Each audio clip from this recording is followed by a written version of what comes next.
ikalimang hapis, ang Panginoon ay pinako sa krus. At ang nakakapagtaka, bakit ang ating Panginoon ay hindi man lamang nagtanong at buong kababaang loob tinanggap niya ang kamatayan sa krus? Mga kapatid, dito naihayag ang kalooban ng Diyos Anak kung paano niya sundin ang kalooban ng kanyang Ama. Kaya po, dumating na sa punto na siya po ay ipapatay. Pinagkaisahan ng mga punong saserdote, ng mga pinuno ng bayan at ng iba pa na siya po ay tawaging kriminal at siya po ay nararapat sa kamatayan sa krus. Alam nyo, mga kapatid, siguro kung tayo yon, napakasakit noon. Bakit po? Hindi lamang sa pako na krus o sa pako na ginamit sa krus, ang napakasakit dito ay ang pagtaidor ng mga tao na kanyang tinulungan. Lahat ng mga pinagaling niya, lahat ng kanyang tinuruan, lahat sila na nakakita ng mga kabalaghan na kanyang ginawa. Sila ngayon ang tumutulig siya, sila ang sumisigaw, ipako sa krus. Maramdaman natin na ang sama ng loob ng ating Panginoon ay hindi lamang nung panahon na siya'y itinaas sa krus na nakapako, kundi mula pa nung si Judas ay nagtraidor sa kanya. At ganoon din po ang mga taong nasa harapan niya, nagkasama-sama na sila, lahat ng mga kawatan, lahat ng mga hindi totoo, lahat ng mga kabulastugan, nagsama-sama na sila upang idiin ang ating Panginoong Hesus. Kaya po, napakasakit damhin kung ang iyong ginagawa ay kabutihan, ngunit ito'y gantihan ng kasamaan. Kaya po, mga kapatid, maramdaman natin ang bigat ng krus, lalo na ang bigat ng kanyang damdamin, kung paano siya tinalikuran ng kanyang mga alagad, lalo na sa panahon ng kagipitan. At kung ito ang naramdaman ng ating Panginoong Hesus, ano pa kaya ang kanyang ina? Ang ina na nag-alaga at inalagaang mabuti ang kanyang kaisa-isang anak. Anak na kanyang pinagsakripisyuhan ng maraming pagkakataon. At kung paano niya tinitingnan ang mga tao na dati-rati natutuwa sa ginawa ng ating Panginoong Hesus sa kanila, sila na pinapakain ng Panginoon mula sa 5 tinapay at 2 isda. Sila na iniahon ng ating Panginoong Hesus mula sa kadiliman tungo sa kaliwanagan. Hindi mo ba naramdaman ang bigat at sama ng loob? Gayong itong mga tao na ito, gayong ang kanyang anak ay walang kasalanan, siya ay pagbintangan at siya po ay ipapako sa krus. At alam niyo ba, bakit ho doon sa Golgotha dinala sa Hesus sa tinatawag pang dako ng bungo? Dahil po yon ang nakatalaga bilang salvage area noong kapanahonan yon.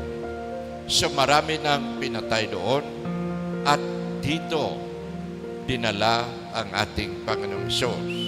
Ito po ay labas sa Jerusalem at dito dinala ang ating Panginoong Hesus. Ganun pa man ang ating Panginoon sa harap ng kamatayan at bigat na dinala ang krus hanggang siya'y ipako nito. Ni walang reklamo ang lumabas sa kanyang bibig. Ngunit nakita din natin na si Pilato, kahit siya'y ipinagkanulo, sa totoo lang, gusto niyang isalbar ang ating Panginoon, gusto niyang iligtas, ngunit dahil sa kanyang ambisyon sa politika na ang mga tao ay hindi nabubuto sa kanya, talagang naghugas siya ng kamay at wala siyang magagawa dahil siya mismo ay naging alipin ng kanyang ambisyon. Ngunit sa puntong ito, siya po ay tagapaglathala o sa puntong ito, siya ay naging propeta dahil isinulat niya si Jesus Nazareno, hari ng mga Hudyo. Sa totoo lang, siya na mismo ang nagpahayag na totoo nga ang ating Panginoong Hesus ay ang hari ng mga Hudyo. Kaya po, mga kapatid, akala natin ang kwento ng buhay ng ating Panginoong Hesus ay nagtatapos sa krus. Hindi po. Sa totoo lang, ito ang daan patungo sa muling pagkabuhay. Kaya po, mga kapatid, alam ko, marami tayong nasasaktan. Alam ko, marami tayong nabibigatan. Marami tayong nagrereklamo dahil alam po natin ang ating buhay ay punong-puno ng hapis, punong-puno ng problema.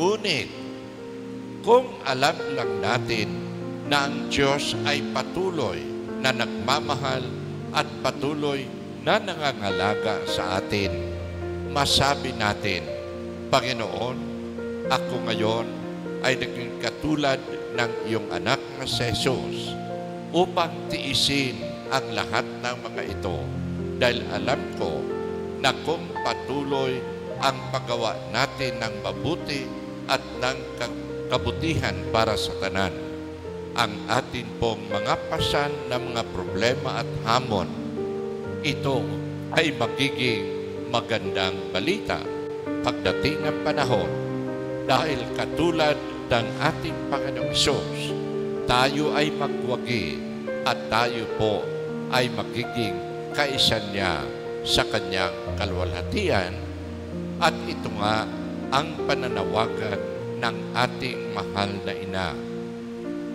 Ang ating mahal na ina ay nagpapahayag sa iba't ibang dako dito sa mundo. Kahit saan, pare-pareho ang kanyang pinapahayag.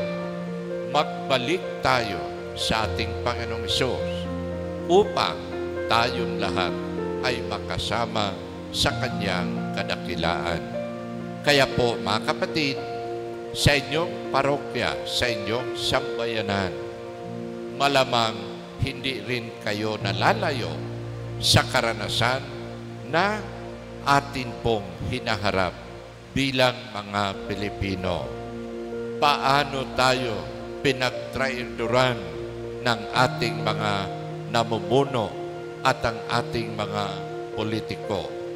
Imbes para sa atin, para sa sambayanan, ito ay kanilang tinatago at ninanakaw. Kaya po, sinong bayan ang hindi malulugmok? Ngunit, kung tayo ay mawalan rin ng pag-asa, malamang tayo rin ay gagawa ng kabastusan at tayo rin ay gagaya sa kanila katulad ng ating nakasanayan na tayo po ay makisayaw sa tugtog ng sanlibutan. Ngunit ito ang pananawagan ng ating Panginoong Hesus, na tayo ay maninindigan, na tayo po ay maging saksi sa katotohanan, at tayo po ay dapat lamang katulad ng ating Panginoong Hesus ay patuloy na magpahayag sa katotohanan ng kaharian ng Diyos. Kaya po, mga kapatid, kung tayo ay nagnanais na umusad pasulong sa ating hakbang, kailangan panatili ang ating pananampalataya at ang ating konviksyon na pagdating ng panahon, ang magwagi ay ang pagmamahal at ang kabutihan ng ating Panginoon. Kaya po, mga kapatid, huwag tayo magpadala, huwag tayo umayon sa agos ng mundo na hindi makatarungan, at huwag tayong magpabaya sa ating mga tungkulin. Kahit ganito ang ating kalagayan, alam natin ang katotohanan at ibig sabihin, ito ang hamon ng ating Panginoong Hesus. Kung tayo ba ay totoong manindigan para sa kapakanan ng tanan, kung tayo ay maging katulad niya na kailanman hindi nagrereklamo, sa halip ginawa niyang ipahayag ang kanyang pananalig sa Diyos Ama. At ganoon din po, makita natin ang ating pinakamahal at huwaran na Mariang Ina na laging hapis, dahil po sa Kanya nandoon ang Kanyang matatag na paniniwala na hindi siya pabayaan ng Diyos ni ang Kanyang anak. Kaya po, mga kapatid, ang lahat ng mga hamon na ito, sana ay magbigay sa atin ng inspirasyon upang maging matatag sa ating paninindigan bilang mga Kristiyano. At alam ko po, mahirap ito gawin, ngunit ito'y ating magagawa kung tayo ay patuloy na may pananalig at pagtitiwala sa Diyos.